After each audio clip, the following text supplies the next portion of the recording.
ये खबर संस्कारम यूनिवर्सिटी द्वारा प्रस्तुत की गई है। अमेरिका के दलाल बनकर गए मुनीर को ईरान ने औकात दिखा दी है। जी हां, आपको बता दें कि पाकिस्तान के सेना प्रमुख आसिम मुनीर हाल ही में एक बहुत बड़े शांति दूत यानी कि मध्यस्थ बनकर ईरान की राजधानी तेहरान पहुंचते हैं। पाकिस्तान का दावा था कि वो अमेरिका और ईरान के बीच बढ़ते युद्ध और तनाव को रोकने के लिए एक रास्ता निकालने गए हैं, लेकिन ईरान के गलियारों और ईरान के आधिकारिक मीडिया, विशेष रूप से नूर न्यूज से जो खबर आई है, उसने साफ कर दिया है कि ईरान ने पाकिस्तान के इस अंकल सैम वाले डिप्लोमेटिक ड्रामा को पूरी तरह खारिज कर दिया है।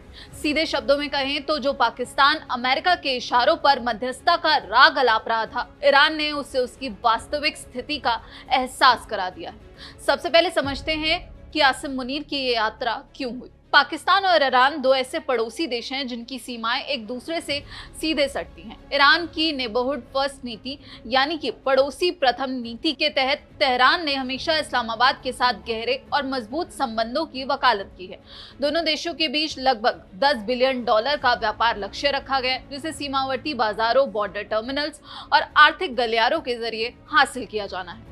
सुरक्षा के मोर्चे पर भी आतंकवाद से निपटने, सीमा पर स्थिरता बनाए रखने और संयुक्त सैन्य अभ्यास करने के लिए दोनों सेनाएं संपर्क में रहती हैं।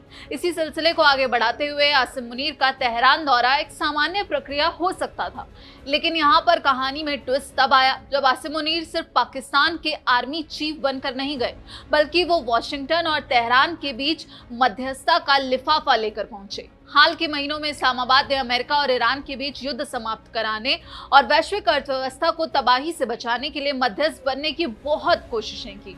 जून के महीने में इस्लामाबाद समझौता ज्ञापन पर दोनों पक्षों की सहमति बनाने का प्रयास भी हुआ, लेकिन कहीं भी पाकिस्तान की दाल नहीं गली। ईरान के सामने जब आसिम मुनीर ने अमेरिकी शर्तों का पुलिंदा रखा तो ईरान ने बहुत स्पष्ट शब्दों में कह दिया, मध्यस्थता तब तक पूरी तरह से विफल रहेगी जब तक अमेरिका का रवैया नहीं बदलता।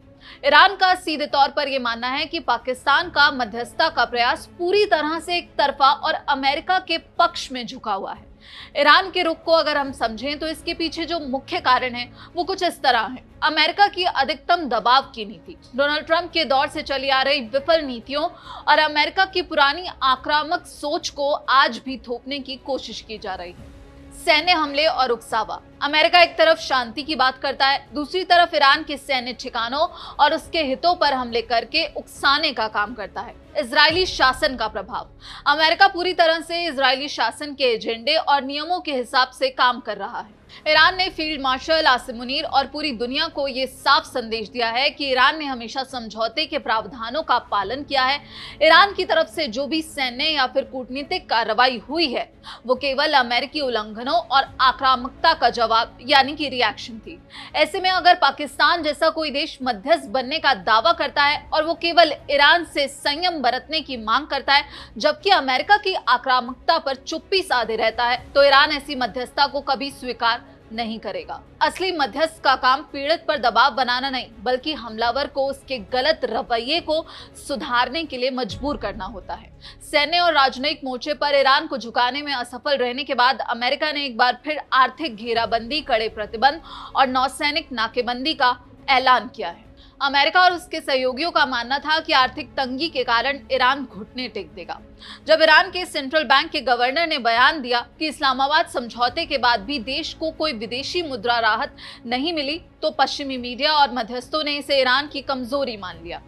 लेकिन ईरान के आधिकारिक थिंक टैंक और विश्लेषकों ने इस भ्रम को पूरी तरह तोड़ दिया है। पारदर्शिता बनाम कमजोरी, ईरान के अधिकारियों द्वारा आर्थिक चुनौतियों को स्वीकार करना उसकी पारदर्शिता और यथार्थवादी संकट प्रबंधन को दर्शाता है, ना कि आर्थिक पतन को। ईरान ने पिछले कई दशकों से भीषण युद्धों और कई कड़े प्रतिबंधों का सामना करते हुए अपनी आर्थिक जुझारूपन यानी कि इकोनॉमिक रेजिलियंस को साबित किया है।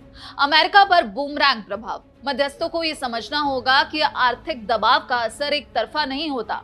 आज खुद अमेरिकी अर्थव्यवस्था भारी कर्ज यानी कि हेवी डेट बर्डन, बढ़ती ऊर्जा कीमतों और घरेलू राजनीतिक दबावों से जूझ रही है। ईरान पर दबाव बनाने की जो कीमत अमेरिका वसूलना चाहता है, वो उल्टा अमेरिकी अर्थव्यवस्था के लिए एक बोझ यानी कि बूमरैंग इफेक्ट बनती जा रही है। इसलिए यदि मध्यस्थ सच में शांति चाहते हैं तो उन्हें अमेरिका की इस नौसैनिक नाकेबंदी और अवैध प्रतिबंधों को हटाने पर काम करना होगा, ना कि इसे ईरान से अनुचित रियायतें छीनने का हथियार बनने देना होगा। अब आते हैं सबसे संवेदनशील बिंदु पर, जिसने अमेरिका और उसके समर्थकों की नींद उड़ा रखी है, यानी कि Hormuz. Field marshal Asim Munir के सामने ईरान ने एक बात पत्थर की लकीर की तरह साफ कर दी है कि स्ट्रेट ऑफ हॉर्मुज अब कभी भी युद्ध से पहले वाली स्थिति में वापस नहीं जाएगा। ईरान की रणनीतिक नीति में एक ऐतिहासिक बदलाव आया है। ईरान अब केवल रणनीतिक धैर्य की नीति पर नहीं चलेगा, आक्रामक रक्षा नीति। ईरान ने अब हमलावर को दंडित करने और खतरों के सामने निवारक कार्रवाई यानी कि प्रीएम्प्टिव एक्शन करने का रुख अपना लिया है। संप्रभुता पर कोई समझौता नहीं। ईरान कूटनीति का स्वागत करता है, लेकिन स्ट्रेट ऑफ हॉर्मुज पर अपनी सुरक्षा और संप्रभुता के साथ कोई समझौता नहीं करेगा। ईरान का संदेश स्पष्ट और सीधा है। कूटनीति का अर्थ केवल तब होता है जब उसके पीछे मजबूत सैन्य निवारक क्षमता हो। ईरान ने अपनी रक्षा तैयारियों को नई ऊंचाइयों पर पहुंचा दिया है। उसकी मिसाइल प्रणाली, उन्नत ड्रोन तकनीक और वायु रक्षा प्रणालियां हाई अलर्ट पर है। साथ ही यहां पर ईरान ने चेतावनी दी है कि यदि नौसैनिक नाकेबंदी जारी रहती है तो वो अपनी पूरी सैन्य ताकत का इस्तेमाल करके इस नाकेबंदी को तोड़ देगा। लेकिन यहाँ पर कहानी में ट्विस्ट तब आया जब आसिम मुनीर सिर्फ पाकिस्तान के आर्मी चीफ बनकर नहीं गए, बल्कि वो वॉशिंगटन और तेहरान के बीच मध्यस्थता का लिफाफा लेकर पहुंचे। हाल के महीनों में इस्लामाबाद ने अमेरिका और ईरान के बीच युद्ध समाप्त कराने और वैश्विक अर्थव्यवस्था को तबाही से बचाने के लिए मध्यस्थ बनने की बहुत कोशिशें की।